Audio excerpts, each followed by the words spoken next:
Hi, hello viewers. Welcome to my channel Chai with Varu. Welcome to my organic gardening segment today. Hi, hello viewers. Welcome to my channel Chai with Varu. Welcome to my organic gardening segment today. As you all can see, I'm at my backyard right now, surrounded by luscious green plants, inhaling fresh air. Who doesn't like to eat fresh fruits and vegetables grown from your home backyard garden? That gives bountiful joy and delicious payoff. As much as we strive to eat our homegrown fresh fruits and vegetables, we also strive to grow the healthy, happy garden with healthy soil with the best sustainable methods and practices. Today, in my organic gardening segment, we will learn all about composting and the top 5 organic gardening tips from a very passionate garden savvy who is also my very good friend who has been organically growing vegetables from the last 10 years. So I'm very delighted and happy to welcome Mrs. Vani Garu today in my organic gardening segment. Namaste Vani Garu, welcome to my show today.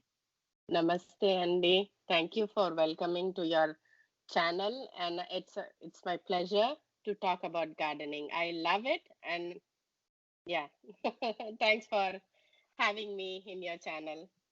Oh, I'm so happy you've generously agreed to share your tips and the knowledge about composting for organic gardening. Thank you so much for joining in. You're welcome, Andy. Organic gardening gives immense joy and satisfaction, right? Definitely. Yeah, sure. Can you explain to the viewers all about composting and what is the composting technique you have been following for your home composting? Mhm. Composting is a very important element when you do gardening. Uh, it's like I'm very passionate about doing gardening, so I thought of why not use my kitchen scraps to build up my own compost. You can throw some money and get compost out in the market, but you don't know what is incorporated in that.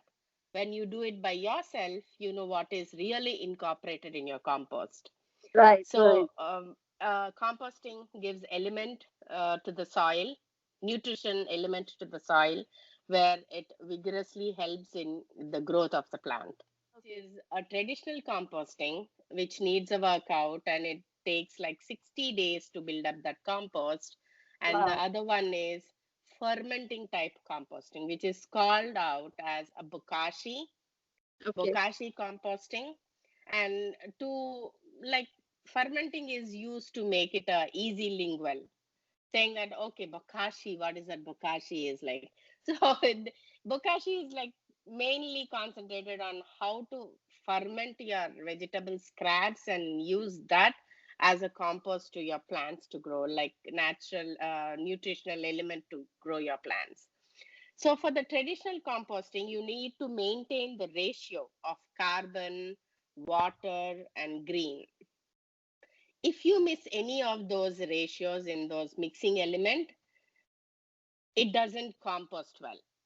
Right, right. Yeah, So yeah. I have tried it and I have got frustrated over that. I said, even after 60 days, my compost is not well done. Because Wow. you have to turn the traditional compost. Mm-hmm, You have mm-hmm. to put the browns, which means paper, uh, dead leaves, which brown leaves, Okay. twigs, and all Mm-hmm. those kind of come under carbon, Carbon brown from content. that, right, yeah. Yeah, and the greens would go with your vegetable scraps, fruit scraps, fresh garden mowing, lawn mowing Okay. grass. Mm-hmm, Yeah, mm-hmm. those all come into green, and Right, then you have to add water to that right. and mix them in between. Like whenever you add green, you have to add brown to that. If you don't add brown to that, no, the ratio is not met. Yeah, and the ratio of brownish to green should be perfect too, right? Yes, the brownish to green should be perfect, and addition of the water also should be perfect. In this method, then in traditional composting, you build soil. So because whatever you add to the traditional composting becomes soil, right? Yes, But yes. it's the reverse in the bokashi type, reverse in the fermenting type. Oh, Whatever you do becomes an amendment to the soil, not direct soil. It becomes amendment to the soil, which is high in protein and oh, high in nutrition. wow. So it enriches the soil. Enriches the soil, enrichment for the soil. Yeah. Great, great. So, like my satisfaction in doing these two varieties, I go more towards fermenting method Oh, because it's very easy. You can okay. do it in your home, even if you live in an apartment, you can put it in your home. It doesn't smell, Okay, that's great. That sounds good. and it converts into the amendment in just like as soon as you fill up the bucket, you have to leave it for 2 other weeks, and then you can use it as an amendment. Oh, wow. So Okay, it's quicker process than the traditional composting. okay, okay, okay. You So, can buy the bucket or you can DIY the bucket. You have lots of resources in mhm. internet where if you type fermenting bucket or composting bucket, like bokashi bucket, they have like multiple resources how to DIY the bucket. Oh, It's wow. Okay, if you DIY the bucket, you need two buckets, the bottom bucket with a tap and the okay. inner bucket with the holes inside. When Oh, you put your scraps, and every day you put your scraps and compress that and add microbials to that, which is where you can buy the microbials, which is added to a barn like rice barn, wheat barn, or so on, and they sell it. I usually buy it from Amazon, okay, and that microbial packet lasts a long time. okay. So as you add scraps to the bucket, you sprinkle that microbial barn on top layer and close it airtight. So airtight in the sense, traditional composting is aerobic because air flows through. The fermenting composting is anaerobic where Mhm. air doesn't go inside. Right, right. When air flows through, the composting method takes a long time to compost. Like the breakdown of the organic matter takes a long time to compost. Okay, okay. And when it is anaerobic, when there is no air flow to that, it ferments quickly. Oh, Fermenting, like for example, if you grow some sprouts and close air tightly, you can feel the fermenting smell, right? yes, yes. Yeah, if the air flows, the fermenting smell will not be there. You have to close it tight so that we get that fermenting effect. And Got you. for the inner bucket, which has holes, it leaks some water into the lower bucket, Oh, where that water you can extract it from the tap from the lower bucket. And this can be diluted into the water and given to your plants as a compost tea. wow. That's nice. In between to the end of this bucket gets fermented totally. Oh, this is a lovely method. It's nice to know about, learn about that. Right. Yeah, and the third one is vermicompost, Okay. where you culture earthworms. Oh, You put all your scraps to the earthworms, and earthworms will eat and they will poop and they will give out the excretes of their poop and everything. The digestive system is the excrete, and that is the amendment to the soil at the end. wow. I think it's called the compost tea, the poop and the pee of the. Yes, even that Wow. is called the compost tea. The Wow. water which leaches out is the compost tea. Wow. Wow. Even that one, you have to dilute it before you give to your plants. Okay. So mix it with water and give it to the plant. Yes, yes. You have to dilute it, or or if not, it's very concentrated. When it is concentrated, it has more high levels of potassium, which might kill the plant. So it is not right to give to the plant right away. You have to dilute it so that the plants take it easy on them when they try to consume that. Okay. Okay. Okay. That's nice. That's lovely to know. Microbial barn is to create the friendly environment of microbes in the bucket. Okay. Well, like even in your daily household, you must have seen, like if a tomato is getting about to get rotten, you Mm-hmm. see the white fuzzy stuff on top of it, right? Yeah. Yeah. We think that white fuzzy stuff is bad and we throw it out. That's bad, it's gone bad, and we will just throw it out. But Mm-hmm. that white fuzzy stuff contains active microbials in it. Oh, wow. Okay. Actually, in garden lingo, the white fuzzy stuff is important for the gardening, not for eating. For eating, for sure, not good. But Right. that is what is active microbial helps the plants to survive. Yeah. For the So enrichment of the soil, right? yes, when you put this bucket, use this bucket, and as you go adding, you see that fuzzy stuff on top of each layer, Oh, okay. Okay. which means that your bokashi is building right way. Oh, Pink nice. pink colored fuzzy stuff, white colored fuzzy stuff is really good. Oh, so You these are the good don't want Yes, bokashi, pink and good white signs are of good signs of successful bokashi. If successful you book. see green, that's not good. Right, right, And right. if it's gone bad, you Mm-hmm. might uh, see a foul smell, which is Yes, bad. yes. But you don't need to throw it away. If you add more barn to that, it should be good.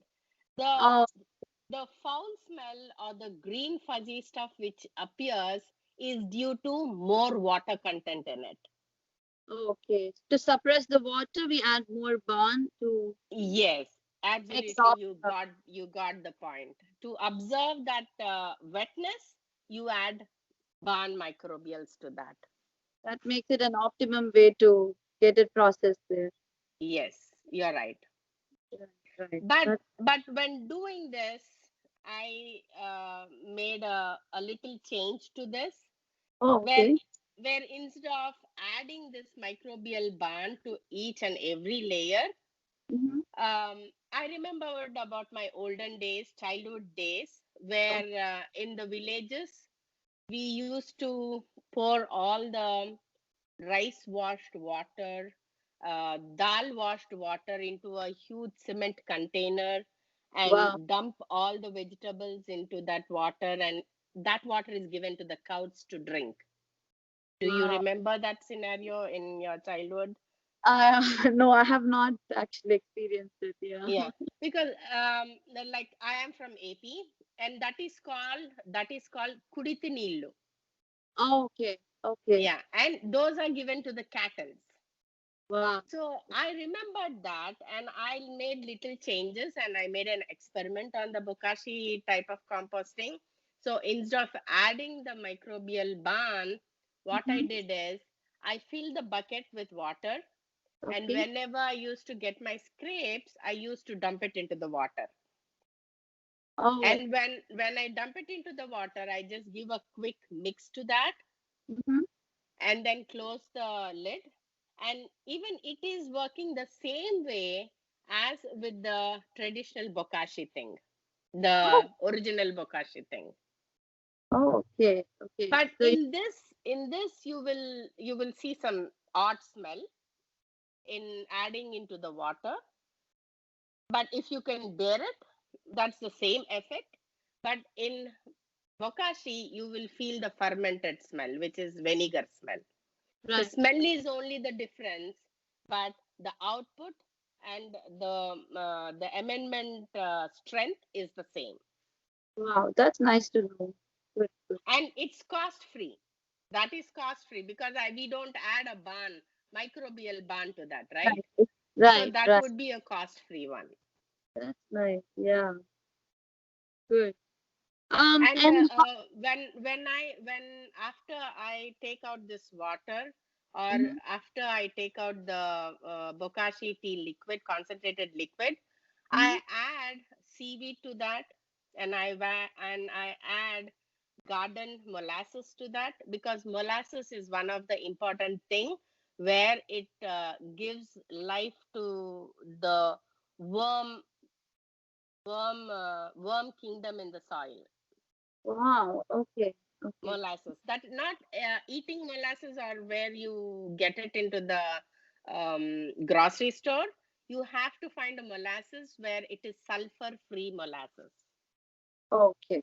Sulfur that free. is good for that is good for gardening. Okay. Yeah, And many ways to be involved into gardening. yeah, that's very interesting to learn. Definitely. Definitely. How do we store the excess compost? Uh, Excess compost, like you can store it into any sack bags or any of the containers you have. But over here in Bokashi, you don't need to store it. If you want to build, like you can have multiple buckets to it. You can, like, one bucket is filled, and you can start filling the other bucket till the 2 weeks time is still, you're waiting on that 2 weeks time. Once the Right. 2 weeks time is done, you can take your fermented stuff and just spread it on your soil. Oh, okay. Okay. That's And great. when you water, it leaches the water, and those amendments leaches into the soil and gives the energy to the plants. Okay. Okay. Um, just like how we give browns, greens for the Traditional compost, compost. compost. Um, do we have to add in any kind of calcium also in the compost? uh I haven't heard anything like that, because, like, if you add egg Sh- shells, Uh-huh. yeah, that is kind of calcium as well. Right. Right. Right. Yeah, you don't need to add any extra calcium to that. Okay. Okay. Yeah, this should be good enough, because if it is a fermenting thing, it's already vinegar is there. Mm-hmm. That is kind of calcium only. Okay. Yeah.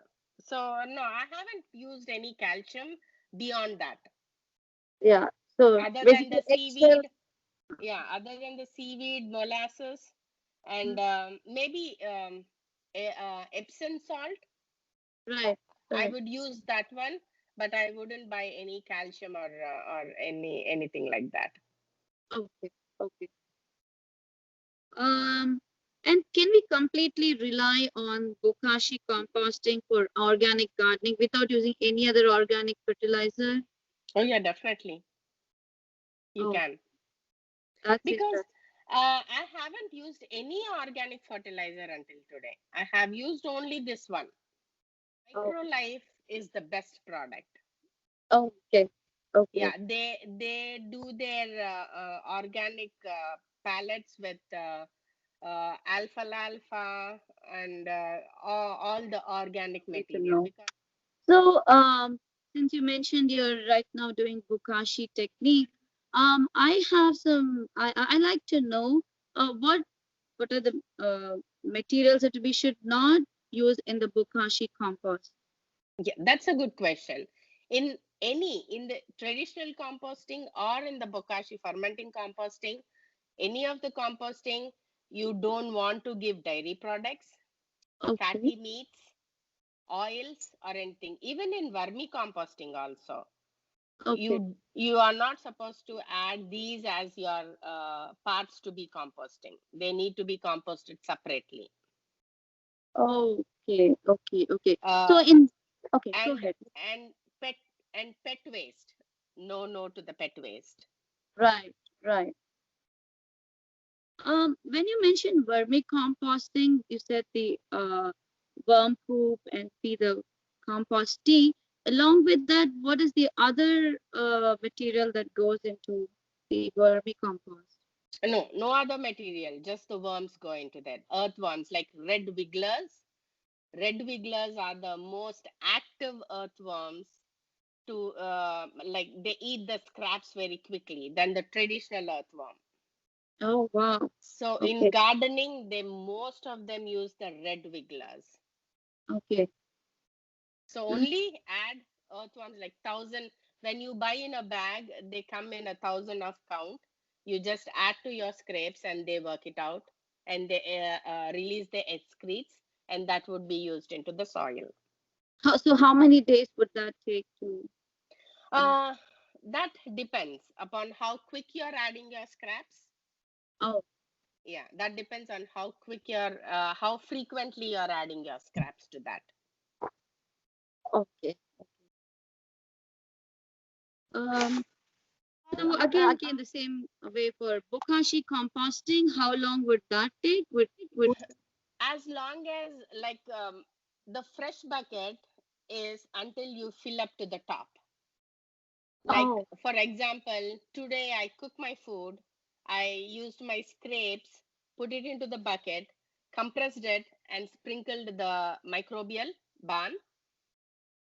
I close it airtight and again after 1 day I cook my food, then I take those scraps and put it down into there and then again compress it and until you fill your bucket, that bucket is fresh yet. After you fill the bucket to the top, compress it well, spread the microbial barn, close it airtight and leave it for 2 weeks.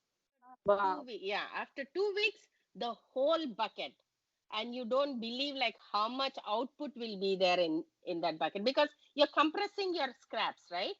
And Yes, at the same time it's shrinking because it's fermenting, it means it shrinks. right. Like if a apple core is this long, Mm-hmm. if it ferments it goes this small, right?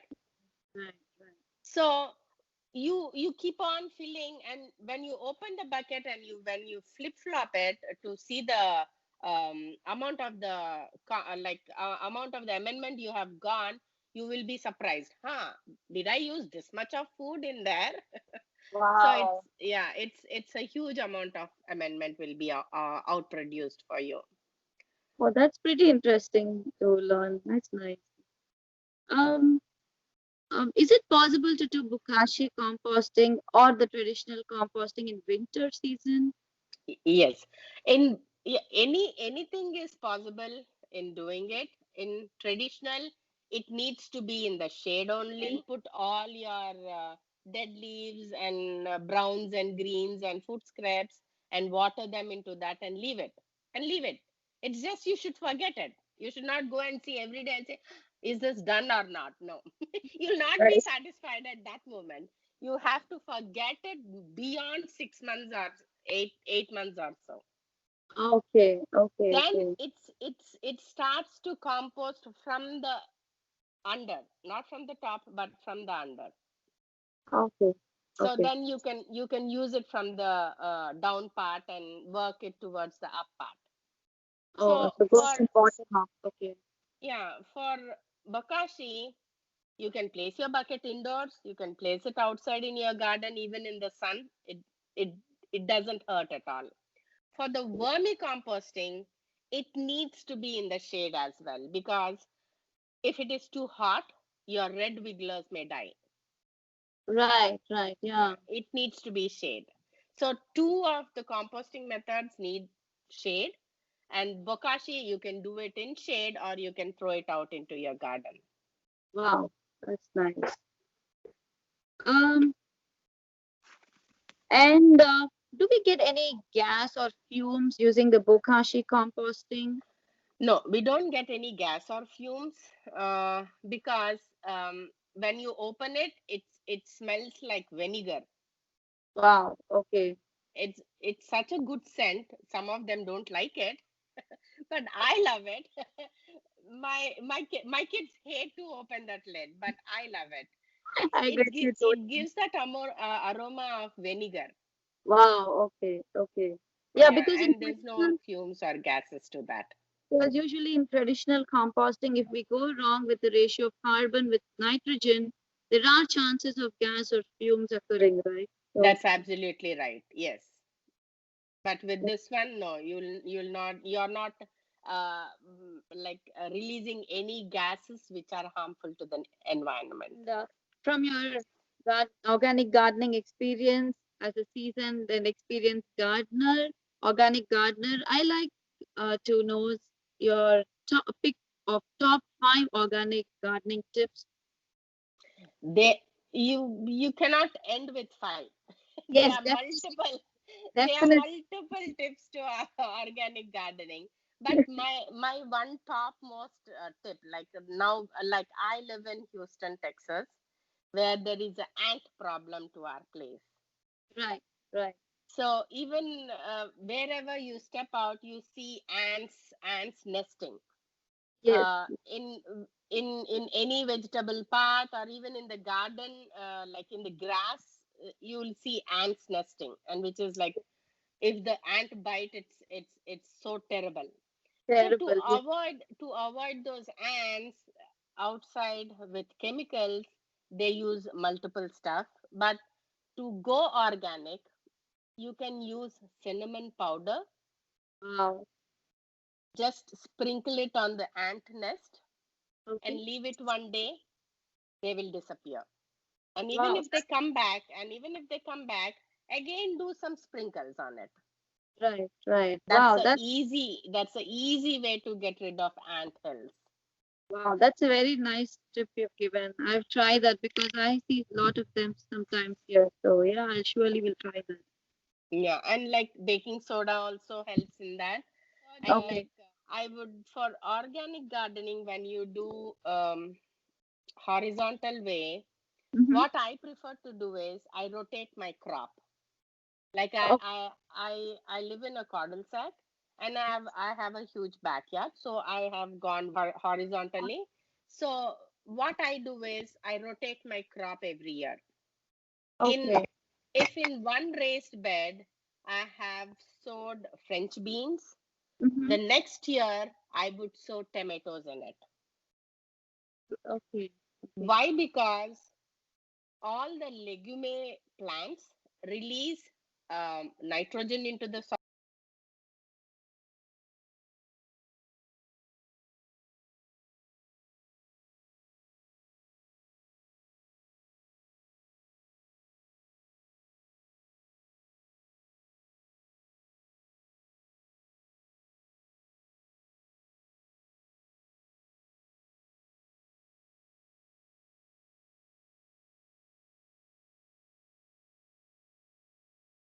Yes, definitely. Yes, yes. And save your seeds every year. Right, You right. know, 200% it's organic because you have been growing organically. Yes, yes. So you know that is organic. And friendly seed exchange. In your community, reach out. If there must be many other crazy gardeners in your community where save their seeds. So reach out to them and say, hey, can I have a seed exchange? You can exchange your seeds, you can get whatever seeds they have, which you don't have. That way, you are in that organic seed utilization. Right. Yeah, yeah. That definitely is a very good idea to save your seeds from your last crop and then to, you reutilize it for the next spring. It's very good idea. Yeah. And like to saving the seeds, I say it's a misconception. Some say you have to save the last fruit, and some say no, you have to save the first fruit. Yes, yeah. A lot of times I hear that you have to say the first fruit, Yeah, Yeah.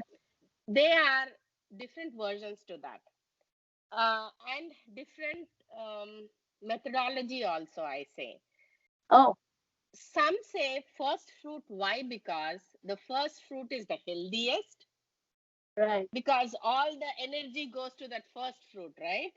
Yes. Oh, it gets So all the nutrients. Yeah, yeah, yeah. they say that the first fruit needs to be left on the tree, and it has to taken for the seeds.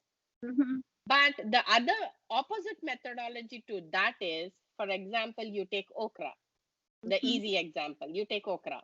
If you leave your pod in there, that is stunning the rest of the plant, because the signals are, if you leave that bendi to mature to a seed, that is sending the signal saying that, oh, I'm done for my production, so don't produce any more flowers. Got you. Got you. Yeah. if Yeah. you if you harvest that single okra pod, then more flowers come out. Yes. Yes. Yeah. Yeah. Yeah. If you leave that pod to mature, it said, I'm done producing, so don't produce any flowers for me. I'm done for the season. So always that concept is always good for waiting for the last season, until the last end of the season, to save your seeds. Oh, okay. Okay. Because the if you plan to mature, just think logically. If you plan to mature your produce, first produce onto the plant, the rest of the growth is slow down. Yeah, that makes sense actually. Yeah. Right. Right. Uh, Yeah. so I usually do it at the end of the season, Good. Good. That's nice. or early to the end of the season, not the first one, for sure. Okay. Okay. And So what that is is one of the tips. nice, nice. And how about pruning tips? What kind of good pruning tips? Like for example, if I take broad beans, it's a climber plant. It just keeps growing up and up Mhm, vertically mhm. a lot. So Even there though, are only two basic rules for the pruning. okay, One is one for the climber, that how you prune for the climber, and the second one is a non-climber. right. For the climber, as soon as the main stem reaches the trellis and Mm-hmm, starts to expand itself, mm-hmm. and when you observe that it's going across, expanding on the trellis, you see some small shoots outside. Yes. when Yeah. when you see that, snip off this expanding one, Okay. the Okay. mother one. It's the mother. If you snip out, if you cut the mother expansion, it will give more energy to the baby shoots. Oh, got you. Okay. Okay. When multiple baby shoots come, you get more produce. Right. Right. Right. And for the plants which are growing straight without a trellis support, Mm-hmm. that's the same as well too. But Oh. it's only different for a tomato. Oh. Okay. Okay. All the concept of pruning is only different for that single tomato. The rest of the pruning is all for one and the same. Oh, so how different is tomato uh, in Because terms of? Mhm. because tomato, they say that the sucker needs to be plugged off, Okay. Okay. right? The baby shoot needs to be snipped off. But to grow more for the other plants, the baby shoots needs to be there, but the top of the mother plant should be snipped off. Oh, so it's the other way around for the tomatoes. Okay. Yes, the Okay. sucker should be snipped off for the tomatoes. Okay. Okay. That's the That's only difference. Like nice. if you plant, like if you're growing, for example, butter ground, or like bendi or anything like that, try Mhm. to grow the natural repellent plants for the pest. Like for example, marigold plants are pest repellents, Oh, okay. Okay. and they attract bees and butterflies, so that it develops pollination, and at the Yes. same time it'll drive away the predating pest for the plant. Wow. Yeah, it's a very natural way to get rid of Yeah, the.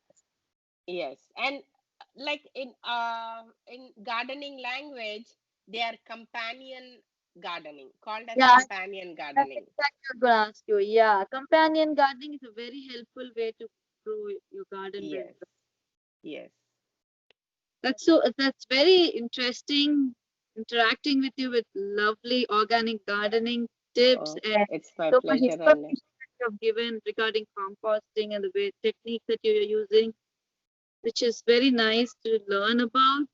So thank you very much for giving out your valuable time and all the expertise knowledge about composting and the various important organic gardening tips to the viewers today. Thank you so much, Mrs. Vani. Thank you, Varlakshmi. You have given me this pleasure, time, and opportunity to just share my knowledge. So, knowledge is not for keeping for yourself, it's for sharing. I believe in that. So, yeah, I'm happy to do this. Yeah, definitely, definitely. Right. Wish you continued success in your journey of organic gardening. Wish you get Thank more you. and more good harvest in the coming season again. Yes, I will do that and I will share with everybody too. Thank you so much. Thank Yeah, you. And thank you, Varlakshmi. If you like my video, please leave a comment below. Please like, share and subscribe to my channel Chai with Varu. Also, don't forget to press the notifications bell icon. See you again with another new video. Thank you for watching. Take care. Bye.